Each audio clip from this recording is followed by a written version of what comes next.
What if the things that look the most permanent are actually the most temporary? What if everything people admire, build, and depend on can disappear faster than we expect? And what if the real warning about the future isn't about fear, but about awareness? In Mark 13:1-31, Jesus leaves the temple with his disciples. As they walk, one of them looks at the massive structure and says with awe, "Look, teacher, what massive stones, what magnificent buildings." And it's understandable. The temple in Jerusalem was not just a place of worship, it was a symbol of identity, stability, strength, something that felt unshakable. But Jesus responds with something unexpected. Do you see all these great buildings? Not one stone here will be left on another, every one will be thrown down. That statement would have sounded impossible. How could something so strong fall? How could something so central be destroyed? And yet, Jesus is not just speaking about a building, he is pointing to a deeper reality, that what we often trust the most is not always permanent.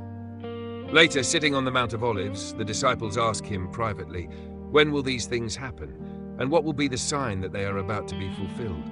They want clarity, a timeline, a clear sequence of events, just like we do. We want to understand the future, to predict what's coming, to feel prepared. But instead of giving a simple answer, Jesus gives something more important. He begins with a warning. Watch out that no one deceives you. That's the first sign. Not destruction, not chaos, but deception. Because before anything else changes, understanding is challenged, truth is questioned, and confusion begins to spread. Many will come in my name, he says, claiming I am he, and will deceive many. This speaks to something deeper than events. It speaks to perception, because in uncertain times, people look for answers, for leaders, for direction, and not all voices are aligned with truth. So the first call is not to panic, but to be aware, to discern, to not accept everything at face value. Then Jesus continues, when you hear of wars and rumors of wars, do not be alarmed. Such things must happen, but the end is still to come.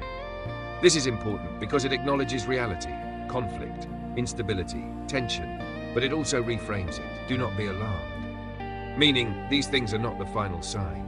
They are part of a larger process. Nations will rise against nation and kingdom against kingdom. There will be earthquakes in various places and famines. And then he says, these are the beginning of birth pains. Birth pains. Not the end. The beginning of something new.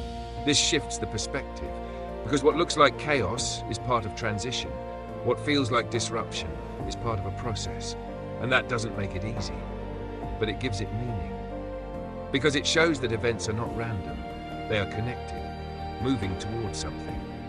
Jesus then turns the focus toward the disciples themselves.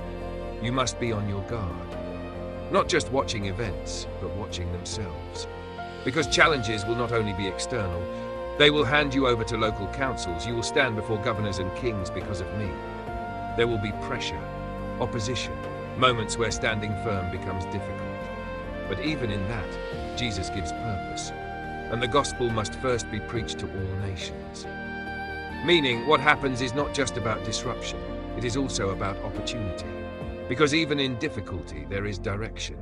Even in uncertainty, there is purpose. Then he adds something deeply reassuring. Do not worry beforehand about what to say. Just say whatever is given you at the time, for it is not you speaking, but the Holy Spirit. This is about trust. Because in moments where control feels lost, guidance is still present, direction is still available, even when clarity seems uncertain. Jesus continues describing increasing tension. Brother will betray brother, children will rebel against parents, everyone will hate you because of me. These are not just external events, they are relational, personal, close. And this makes it more intense because it touches everyday life, connections, trust. And this reflects a deeper reality, that pressure reveals alignment. It shows where people stand, what they value, what they choose, but then comes a key statement. The one who stands firm to the end will be saved. Standing firm, not reacting impulsively, not losing direction, not being pulled away by fear or confusion, but remaining grounded, consistent, aligned. This is not about predicting every event. It is about maintaining clarity through them. Jesus then speaks about a specific moment of crisis, describing it as something that requires immediate response. A time when hesitation could be dangerous, when awareness must turn into action. And again, the focus is not just on what happens, but how people respond, because response shapes outcome. In the middle of all these descriptions, one theme remains constant. Be alert, be aware. Do not be deceived. Do not be alarmed. Stand firm. This is not a message of fear. It is a message of preparation. Not by knowing every detail, but by developing the right perspective. Because uncertainty is part of life. Things change, systems shift. Structures that seem permanent can be temporary. And when that happens, the question is not what is happening, but how are you responding? Jesus then speaks about false signs and misleading appearances. False messiahs and false prophets will appear and perform signs and wonders to deceive, if possible, even the elect. This is a deeper level of warning. Because deception is not always obvious. It can look convincing, impressive, even powerful. And that is why awareness is essential. Not everything that looks real is true. Not everything that seems strong is reliable. So the call is to stay grounded, not in appearances, but in truth. Then Jesus shifts the focus again. At that time, people will see the Son of Man coming in clouds with great power and glory.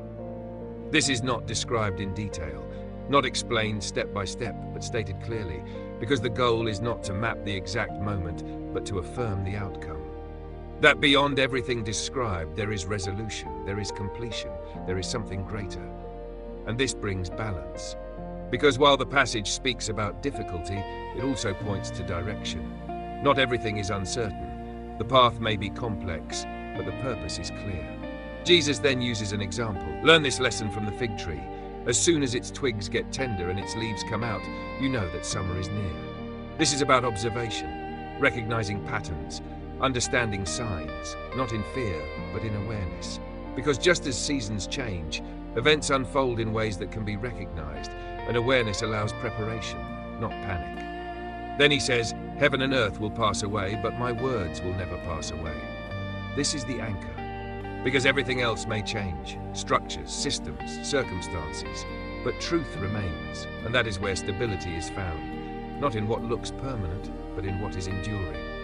This passage is often read as a prediction, a timeline, a sequence of events, but at its core, it is something else.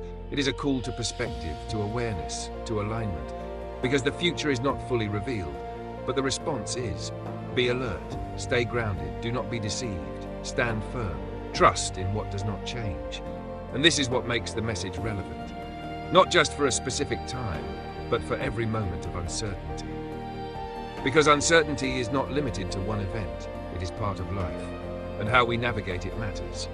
The temple looked permanent, but it was not. The world feels stable until it shifts, and in those moments is not what falls, but what remains. And what remains is truth, alignment, clarity, and the ability to stand firm within it. Thank you for watching this video.